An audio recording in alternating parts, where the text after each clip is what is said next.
Hi, good evening. Father Alexander here. Welcome to St. Peter's in Hove. And here we are taking yet another step through the Holy Scriptures on our walking tour through the Bible. Now, I said yesterday, I think it was, that the book of Genesis is full of repetitions.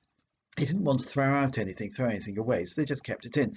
And therefore, what we call in literary terms redundancies. So, in chapter 15, God appears to Moses and sets up the covenant with him. In chapter 16, we have the birth of Ishmael. In chapter 17, we have the covenant again and God promising Abraham numerous descendants. And then in chapter 18, we have more or less the same thing again. The chapter 18 one is the one I want to talk about now.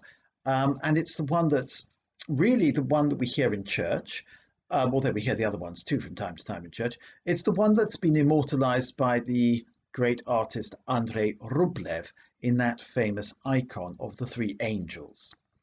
Now, Abraham is at Mamre, where there's an oak, and he's sitting by the entrance of the tent during the hottest part of the day. We're told that in the first verse of chapter 18. He looked up.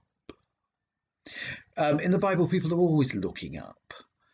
You'll see this again and again and again. He raised his eyes, he looked up. He looked up and he saw three men standing near him. Now, in a desert, in a sort of an empty landscape, okay, there's an oak, so it's not a desert in the normal sense of a sandy desert.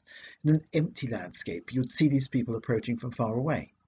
But he looks up and they're there in front of him. So these three men are not normal sort of three men. They have crept up to him. It's the hottest part of the day. It's almost the sensation that Abraham might have dozed off and he's opened his eyes, looked up, and he's having a vision. As soon as he saw them, he ran from the entrance of the tent to greet them and bowed to the ground. Maybe that is the way you greet a visitor when you live in a tent in the middle of the desert. My lord, singular, very unusual. He said, I find favour with you. Please do not pass your servant by. Well, they're hardly likely to pass their servant by because he's in the middle of nowhere. And the Oak of Mamre, his tent is the only tent for miles around. At least that's how we picture it, because he's a nomad in what is essentially a semi-desert. Do not pass your servant by. Well, the next human habitation might be 10 miles away, or might be 50 miles away. Now, there's a tradition among those nomadic people that when people are passing by, you must invite them in because, it could be a matter of life and death. There's nowhere else for them to go. So he says you can wash your feet with water, which is a luxury in this setting, and have a rest under the tree, shade, another luxury. Let me fetch a little bread, and you can refresh yourselves before going further. Now you've come in your servant's direction. They replied, do as you say. So Abraham makes them welcome, and they're pleased. The welcoming of Abraham, I think, of the three complete strangers, that's who these three men are, he doesn't know their names, the three complete strangers, is rather important. And a lot of people make a great deal of this in moral theology about how we must welcome the stranger. You will have heard this if you've been reading any Catholic publication for the last 7 or 8 years. I would say, look at this in the context of the book of Genesis.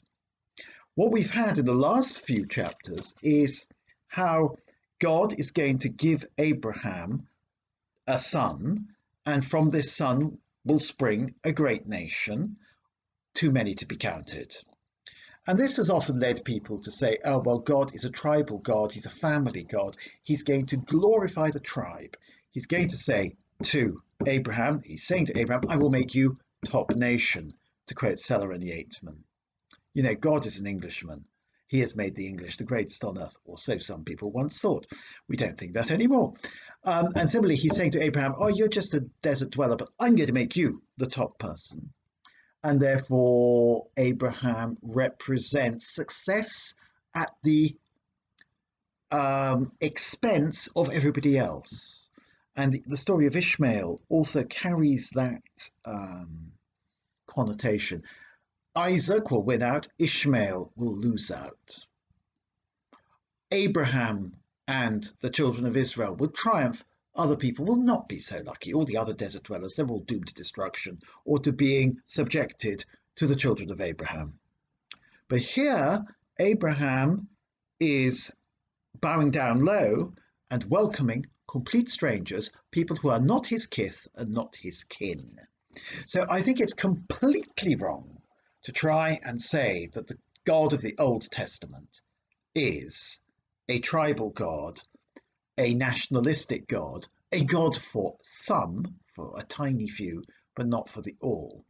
Abraham practices something which is called universal charity. Charity to all people, even those we don't know, not just to your nearest and dearest. And this, incidentally, is picked up later in the letter to the Hebrews, saying we welcome the stranger because some, by doing so, have entertained angels unawares.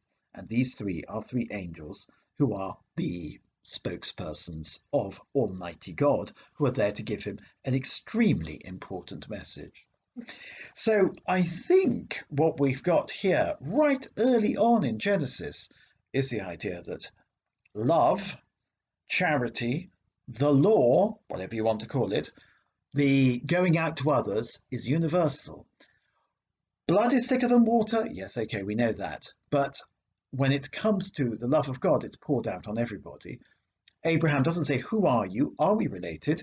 Are you my friends? Are you my enemies? No, he just welcomes them in. He says, let me, and he really lays it on for them. In fact, he goes down, bows down to them. And so therefore, the guest, when the guest comes as an emissary of God, as we'll find out.